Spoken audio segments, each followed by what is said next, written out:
अब तक मैं तुम्हें ज्ञान और विवेक की दृष्टि से समझा रहा था पार्थ, जो जीवन के आर पार देख सकती है और सत्य की गहराई में झांककर उसकी अंतरात्मा का स्वर समझ लेती है।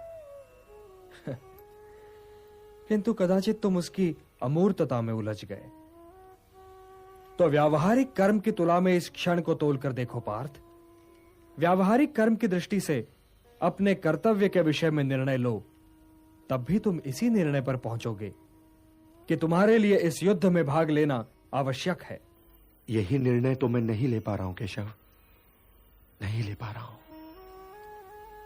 तुम ये निर्णय केवल इसलिए नहीं ले पा रहे हो पार्थ कि तुम इस क्षण को केवल व्यक्तिगत लाभ और व्यक्तिगत हानि की तुला में तोल रहे हो। यही तो मोह का बंधन है पार्थ, यही तो तुम्हारे शोक की जड़ है। और इसीलिए तुम्हारा ये कायर, पलाय और कलंक में डुबोने वाला शोक न तुम्हारे हित में है और न ही समाज के हित में। यह शोक न वर्तमान के लिए शुभ है और न ही भविष्य के लिए। लाभ और हानि की इस कामना में न भटको पार्थ, न भटको। केवल कर्म करो, कर्म। कर्म तो अपने आप ही में पुण्य है, पवित्र है और समाज के लिए कल्याणकारी भी है। कर्म तो स्वयं ही अपना फल भी है पार्थ। परंतु यदि तुम समाज कल्याण के कार्य में स्वयं अपना हित मिला लोगे तो तुम्हारा वो कर्म अशुद्ध और अशुभ हो जाएगा। इसलिए हे पार्थ, निष्काम कर्म के मार्ग पर चलो, क्योंकि कर्म फल तो तुम्हारे वश में है ही नहीं। इसलिए केवल कर्म करो और कर्म फल की इच्छा न करो। कर्मण्येवाधिकारस्ते मा फलेषु कदाचन मा कर्म फल हेतुर्भूः माते संगोस्त्वा कर्मणि। किंतु निष्काम कर्म कैसे संभव है वासुदेव? फल का ज्ञान ही तो कर्म करवाता है, और यदि दृष्टि फल से ही हट जाए तो कोई कर्म करेगा ही क्यों? कोई कर्म इसलिए करेगा पार्थ कि कर्म के बिना तो जीवन संभव ही नहीं। कुछ तो करोगे ही, या भोजन करोगे या नहीं करोगे, या भूखे को भोजन करवाओगे या नहीं करवाओगे, या युद्ध करोगे या नहीं करोगे। तुम्हारे पास तो केवल यही विकल्प है कि तुम क्या करो या क्या न करो। परंतु परिणाम तुम्हारे वश में नहीं है पार्थ। कर्म फल तुम्हारे वश में नहीं है। तुम्हारे अधिकार की सीमा इस विकल्प पर समाप्त हो जाती है कि तुम युद्ध करोगे या नहीं करोगे। किंतु युद्ध का परिणाम तुम्हारे हाथ में नहीं है।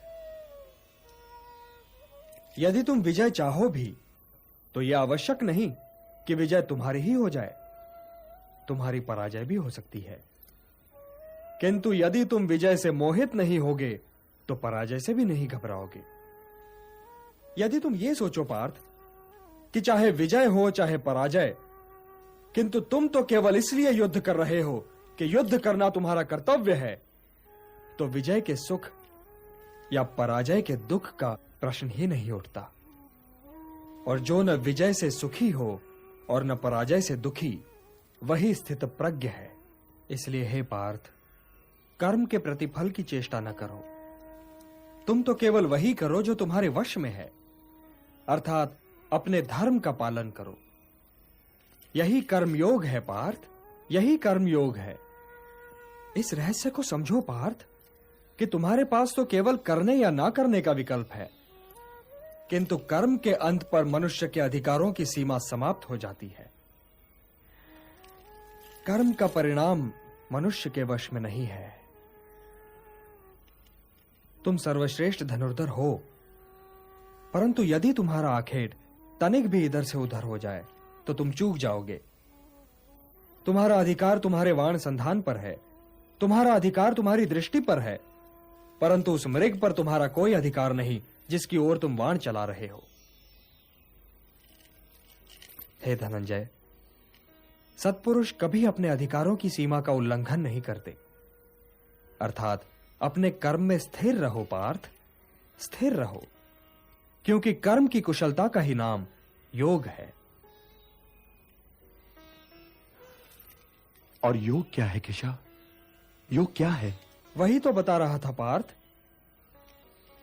योग कर्म का कौशल है, मोह का त्याग कर्म का कौशल है।